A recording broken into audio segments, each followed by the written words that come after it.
একটি শার্টের কলারের কোনা কিভাবে উঠানো হয়, সেই কোনা উঠানো এবং কোনা উঠানোর মেশিন সেটা আপনাদেরকে দেখাবো। তো সাধারণত যারা বাইং হাউস বা গার্মেন্টস ট্রেডে জব করেন তারা অনেকেই জানেন যে শার্টের কলারের যে কোনা উঠানোর জন্য সাধারণত কোনায় সুতো ইউজ করা হতো। তো যেগুলো এখনও অনেক ফ্যাক্টরিতেই আছে, কোনা উঠানোর জন্য কর্নারে একটি সুতা বেঁধে দিয়ে স্টিচ করে দেওয়া হয় এবং তারপরে এই যে কলারটা, এই কলারের ভিতরে ওই সুতোটা থাকে, এটাকে উল্টিয়ে তারপরে সেই সুতোটা টান দিয়ে কোনা বের করা হতো। কিন্তু বর্তমানে যে আপডেট মেশিন আসছে বিভিন্ন ফ্যাক্টরিতে, সেই ফ্যাক্টরিতে কোনা উঠানোর মেশিন, এই যে আপনারা দেখতে পাচ্ছেন কিভাবে কোনা উঠানো হয়। একটি মেশিন, এই মেশিনের সাহায্যে মেশিনে দুটি নিডেলের মতো হুক বা নিডেলের মতো এটি সুই আছে যেটা দিয়ে, বা নিডেল আছে, সেই কর্নারের সাহায্যে এই কলারের কোনা উঠানোর জন্য এখানে ধরা হয় এবং মেশিনে পাটা দিয়ে মেশিনে চাপ দেওয়া হয়।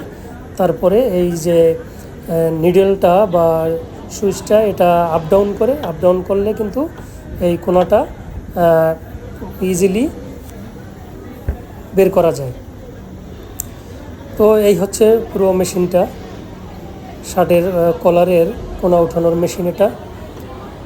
তো এই আপনারা দেখতে পাচ্ছেন কিভাবে কোনা উঠানো হচ্ছে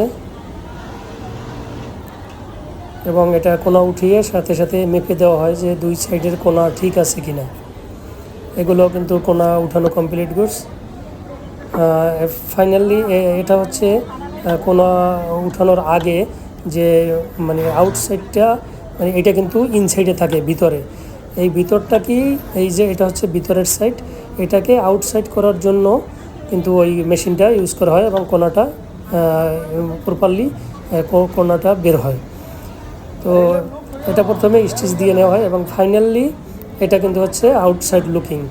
এ হচ্ছে আউটসাইড লুকিং, কোনাটা বের করে নেওয়া হলো এবং এটা এই যে আউটসাইড লুকিং। এরপরে এটা কিন্তু একটা কলার, সম্পূর্ণ একটা কলার তৈরি হয়ে গেল। এরপরে এটা শার্টের সাথে যে ফ্রন্ট পার্ট ব্যাক পার্ট আছে সেটার সাথে কলার জয়েন করার পরে এটা কিন্তু ফাইনালি একটি শার্টে রূপান্তরিত হবে, অর্থাৎ কলারের ফাইনাল যে গেট আপ, সেই গেট আপ চলে আসবে। তো সাধারণত গার্মেন্টসের যে আপডেট মেশিনগুলো, তার ভিতরে এই কলারের কোনা উঠানো মেশিনটাও কিন্তু সেই আপডেটের আওতায় পড়ে।